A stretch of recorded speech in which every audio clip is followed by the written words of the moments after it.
So what we're looking for here is drains, faucets, just making sure everything's up to par, nothing's leaking on any of this stuff down here. So the first thing is I always turn the hot and the cold on, make sure there's neither one are dripping.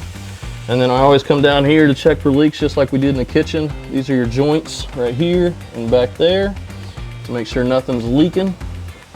Everything is really nice and dry, even up there at the pop-up assembly as well. And the pop-up works as well too. Only thing down here that I really see, everything else looks really good, is the old gate style valves, which I highly recommend in a quarter turn like you had in your kitchen. But every 15 years, you need to have those replaced just due to calcium and lime buildup. And then just if you're a proactive person, that kind of takes care of that issue too. That way you don't have to shut the whole house down if there is a leak or catastrophe. Then you can just isolate the faucet itself.